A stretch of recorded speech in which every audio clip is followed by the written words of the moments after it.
बिस्मिल्लाहिर्रहमानिर्रहीम। अज़ीज़ दोस्तों, इससे पहले हम एक वीडियो दिमाग से मुताल्लिक़ अपलोड कर चुके हैं, जिसमें दिमाग से मुताल्लिक़ बुनियादी अमराज़ के हवाले से हमने बात की थी कि दिमाग में 3 तरह के अमराज़ पैदा हो सकते हैं मुमकिन तौर पर। जब दिमाग के अमल में तेज़ी वाक़ई हो जाए, उसके नतीजे में दिमाग में और पूरे बदन में रतूबात की कसरत हो जाती है और उसके नतीजे में रतूबती अमराज़ या बलगमी अमराज़ वजूद में आती हैं।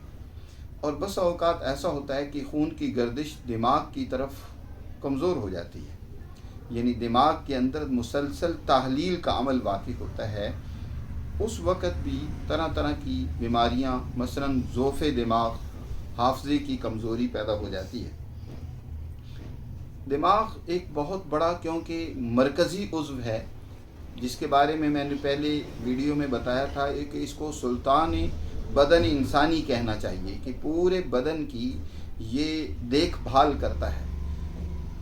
तमाम एहसासात, इदराकात इसी दिमाग के ज़रिए से ही वक़ूअ पज़ीर होते हैं, बल्कि बदन का तस्फ़िया, तन्मिया, तग़ज़िया इसी दिमाग के ज़रिए से होता है। दिमाग 3 बड़े हिस्सों में तकसीम होता है: बड़ा दिमाग, छोटा दिमाग और इसी तरह मुतवस्सित दिमाग। ये जो बड़ा दिमाग होता है, ये सबसे बड़ा हिस्सा होता है। इसके ऊपर उभार होते हैं, यही उभार इंसानी अक़्ल व इदराक और शऊर का ज़रिया होते हैं। जिसके जितने ये ज़्यादा उभार होते हैं, इतनी ही ज़्यादा उसके अंदर अक़्ल व बसीरत होती है। और फिर दिमाग का बुनियादी काम, जिस कदर भी जिस्म के अंदर आसाब हैं, यूँ समझो कि जैसे कि टेलीफोन की तारें होती हैं जो अपने एक हेड से जुड़ी होती हैं, और वो तमाम तर कनेक्शन जो होता है वो उस तक, या बिजली की तारें देख लें, बिजली की तार है मसलन, वो अपनी उस डीपी से जो जुड़ी होती है, तो उसकी सप्लाई वहाँ से पूरी घर के अंदर या पूरे जहाँ भी उस बिजली को पहुँचना होता है वहाँ से पहुँचाई जाती है। और अगर कहीं वो डीपी जो है वहाँ से बिजली के उस कनेक्शन में कहीं किसी तरह की कोई ख़राबी और कमी और नक्स वाक़ई हो जाए, तो यकीनन उसकी सप्लाई आगे भी मुतासिर होगी। इसी तरह इंसानी बदन के अंदर जिस कदर आसाब हैं, उनके ज़रिए से जितने भी एहसासात, जितने भी हरकात वो वक़ूअ पज़ीर होती हैं, वो दिमाग ही के ज़रिए से। इसका एक बहुत बड़ा हिस्सा जो दरमियान में इंसान की रीढ़ की हड्डी के अंदर है, जिसको हराम मग़ज़ कहा जाता है, उसका भी ताल्लुक़ दिमाग के साथ है। बहरकत ये एक इल्मी गुफ्तगू और बातचीत है, इसमें अगर हम शुरू हुए तो एक लंबी बात हो जाएगी। अवाम, क्योंकि उनको इल्म से इतना ताल्लुक़ और गरज़ नहीं होता, उनको ताल्लुक़ अपने अमराज से होता है, वो बीमारी को समझना चाहते हैं।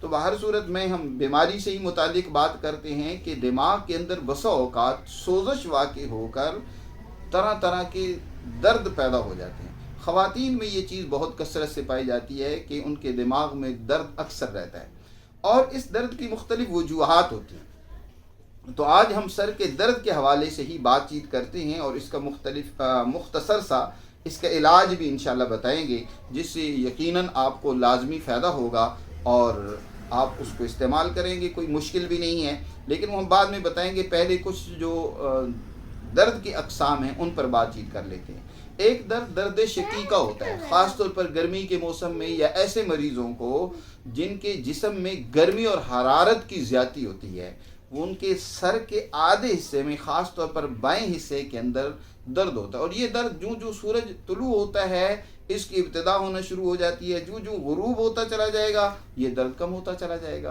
क्योंकि हरारत सूरज के निकलने के साथ बढ़ती चली जाती है और गुरूब होने के साथ कम होती चली जाती है, तो दर्द भी इसी तरह बढ़ता और कम होता रहता है। तो इसका इलाज भी यही है जो मैं अभी बताने चला हूँ। या इसी तरह दर्द इसाबा एक होता है, कि जैसे कि आपने देहातों में देखा होगा कि जब ख़वातीन को दर्द होता है तो वो पट्टी बांध लेती हैं, और ख़ास तौर पर ये दर्द जो है वो दाईं तरफ, दिमाग के या सर के दाईं तरफ ये दर्द ज़्यादा होता है।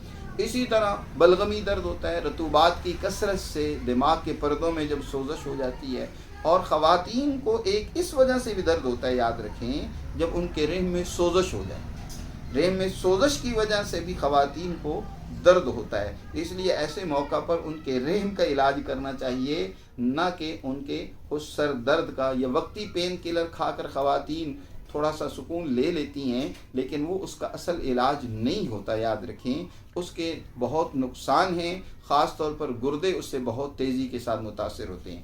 جس طرح کا بھی دماغ کا درد ہو، یہ 3 چیزیں آپ استعمال کریں، بفضل تعالیٰ چند دن کے استعمال سے اللہ تعالیٰ آپ کو درد سے ضرور چھٹکارا عطا فرمائے گا۔ کرنا کیا ہے؟ استخدوس، یہ ایک عام سی جڑی بوٹی ہے، کوئی زیادہ مہنگی بھی نہیں ہے، ہر پنساری سے آپ کو مل جائے گی۔ ایک تو آپ نے استخدوس لے لینا ہے، اور دوسرا آپ نے خشک دھنیا، جس کو کشنیز طبی زبان اور اصطلاح میں کہا جاتا ہے، وہ عام زبان میں خشک دھنیا ہر گھر میں موجود ہوتا ہے، وہ آپ نے لے لینا ہے۔ اور تیسری چیز آپ نے کالی مرچ لے لینی ہے۔ اب ان کو استعمال کیسے کرنا ہے یہ بتانے سے پہلے آپ سے ریکویسٹ ہے کہ آپ ضرور ہمارے چینل کو سبسکرائب کریں اور ہماری ویڈیو کو اپنے پیاروں اور چاہنے والوں کو ضرور شیئر کر دیا کریں تاکہ ان کا بھی فائدہ ہو۔ ہاں آئیے، اب آپ نے یہ ساری چیزیں برابر وزن لے لینی ہے۔ مثلا 1 چمچ لے لیں اور 1 کپ پانی کے اندر آپ ان کو بھگو کر رکھ دیں۔ صبح کے وقت آپ ڈنڈے دوری کے ساتھ ان کو اچھی طرح رگڑ کر، خوب اچھی طرح رگڑ کر، خسیاندہ سا اس کا بنا کر اور پن چھان کر آپ پی لیں۔ اسی طرح صبح بھگو دیں، شام کے وقت عصر کے بعد آپ خالی معدہ جب ہوں تو اس کو پی لیں۔ یہ 3 دن لگاتار کریں، بفضل تعالی چاہے درد شقیقہ ہو یا کوئی بھی درد ہو، اس سے بہتر کوئی نسخہ اور علاج آپ کو نہیں ملے گا۔ آپ اس کو ایک دفعہ ضرور آزما کر دیکھیں، مجھے یقین ہے کہ انشاءاللہ آپ دعاؤں میں ہمیں کبھی بھی نہیں بھولیں گے۔ یاد رکھیے گا دعاؤں میں اپنے دوست حکیم عثمانی غنی کو۔ بہت شکریہ۔